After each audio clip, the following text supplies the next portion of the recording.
Is the Alchemist cooking the good stuff in patch 8.0? The Alchemist is an important hero in the Cathay roster, and that roster is now much more complete, to the point we should talk about this and illuminate what is brewing in the cauldron.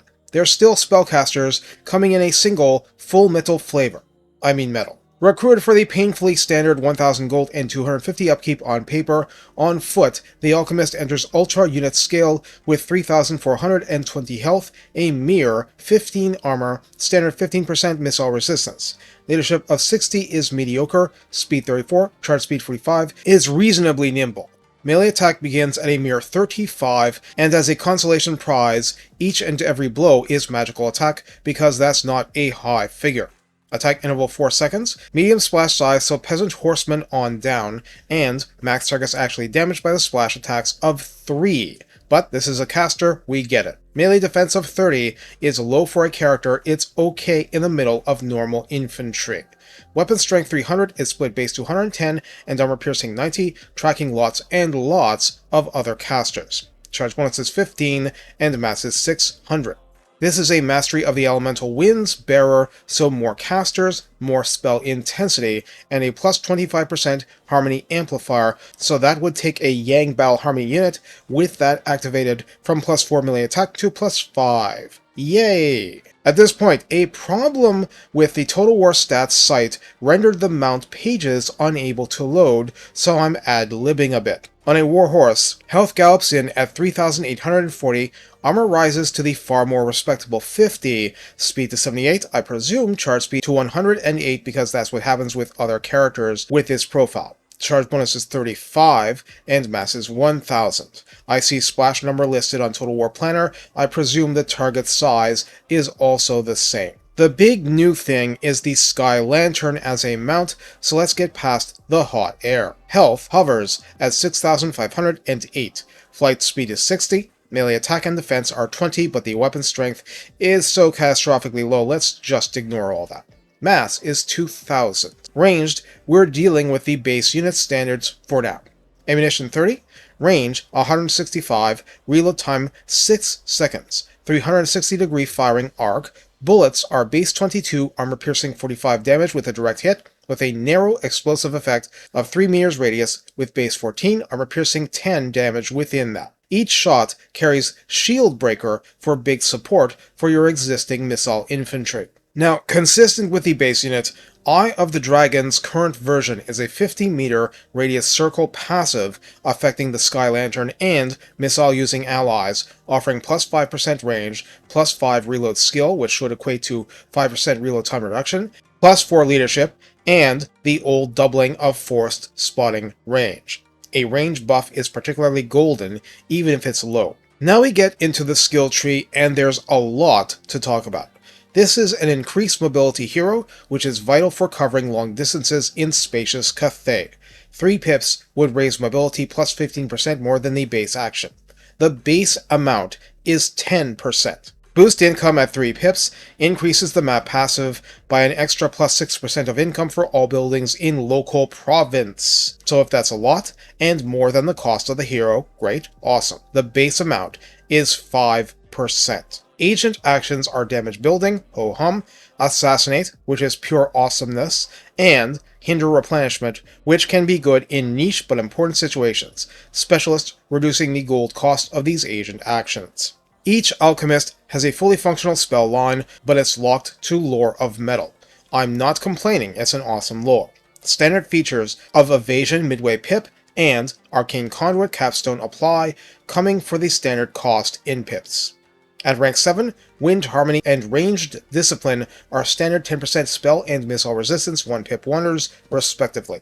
At ranks 5, 9, and 13, you can pick the 1st, 2nd, and 3rd pip in Metallurgic, Refining, and Alchemical Hardening. These affect the entire army passively. For the former, the 2nd pip adds 3%, and the 3rd 7% to weapon strength, where the starting value is 3%, and the latter uses whole numbers in the exact same way for armor, base boost plus 3. So maximum passive weapon strength plus 10%, armor plus 10 army-wide. These are boosts, not auras. Therefore, multiple alchemists should make this stack, albeit that might be overdoing it. I actually failed to find the base value of either new skill online, not in the wiki, not in Planner, not on the CA blog introducing the changes. Now you know. Available right off the start with any skill pip, Enhanced Metallurgy is an active buff you can throw out with a 60-second cooldown, 100-meter range, 35-meter radius, 12 seconds duration only. During that time, base missile damage plus 25%, base weapon strength plus 30%, and it provides magical attack to recipients for that brief duration. Magical attacks are how you wreck things like Death Runners faster, so it does have a role.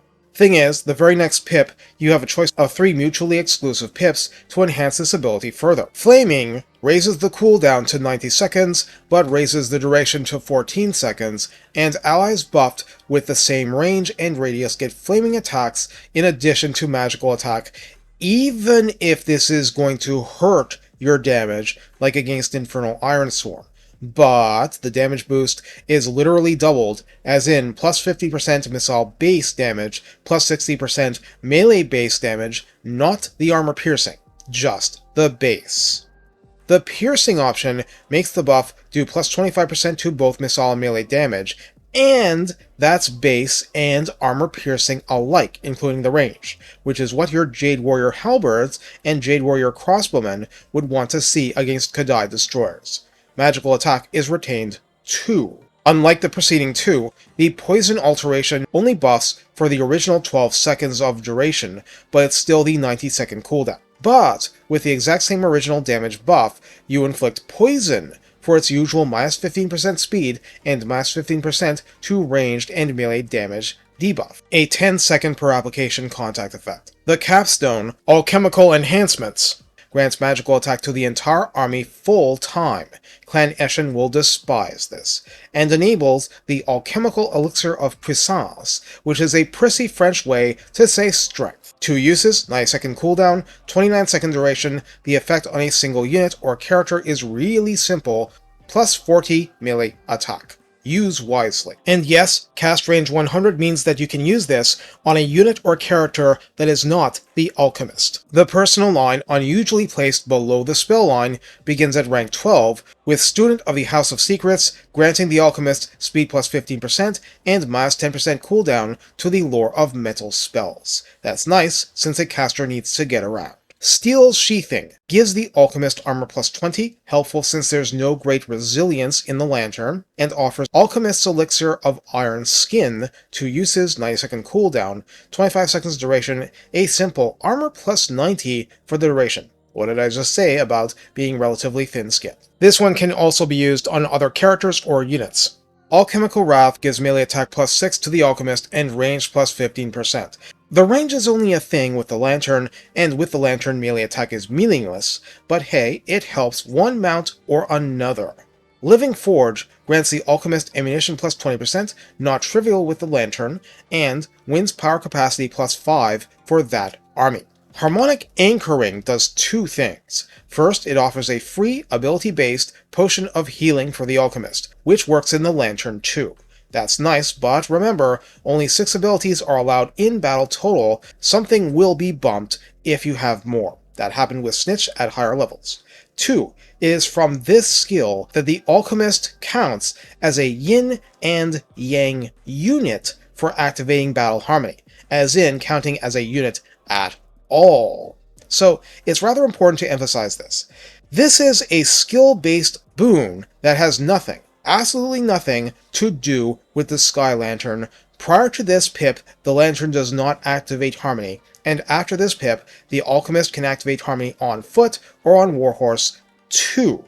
So, with all that said, how do we use the Alchemist?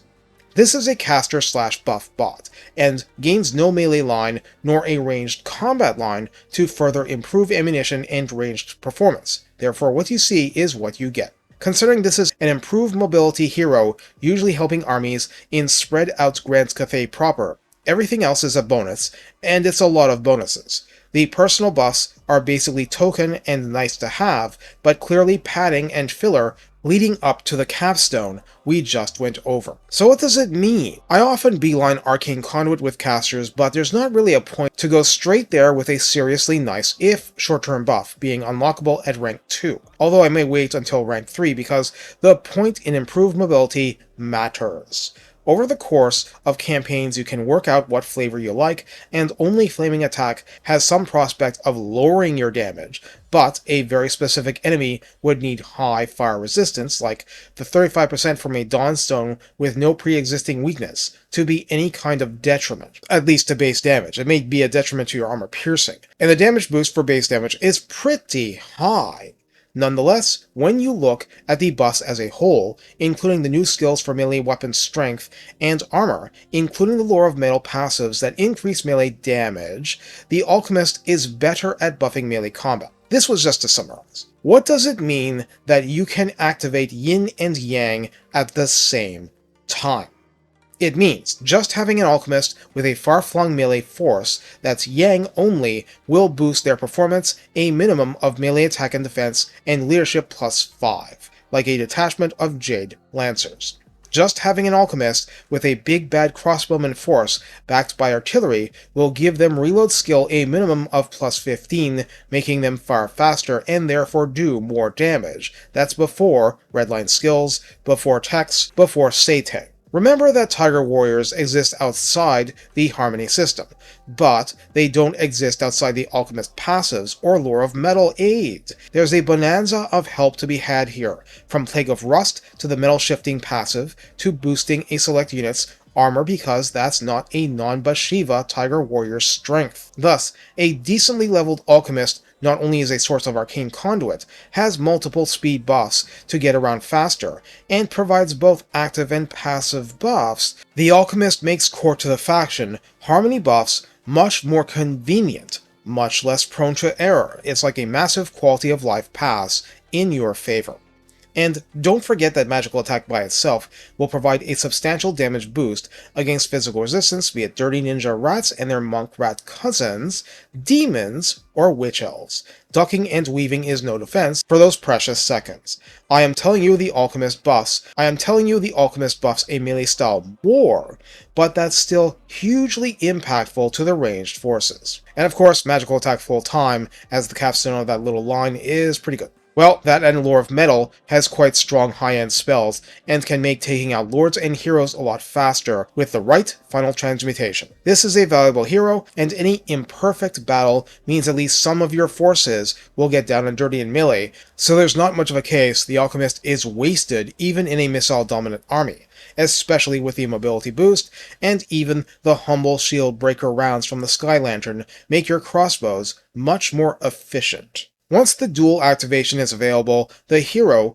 independently of any unit Sky Lanterns, becomes able to give Harmony to Onyx Crowmen and Moonbirds around it, mostly relevant for the leadership buff, and fully boosts Great Longbow Riders and Celestial Lions. Those can land, Lanterns can't, so if you're using them as a combat air patrol, they'll be more effective with Yin activation nearby. Of course, hovering Yang activation over a ranged Doom stack, or Doom block if we mean a component of a larger army, means you can detach all the Yang units from that force to go do Yang things in the enemy's face or flank. Again, your flexibility has risen, and your micro concerns have somewhat diminished. For that part, 3 potions and an active buff means there is a fair bit to manage plus spells, but positioning is much easier. Take care, and have fun turning your enemies' fortunes into fool's gold.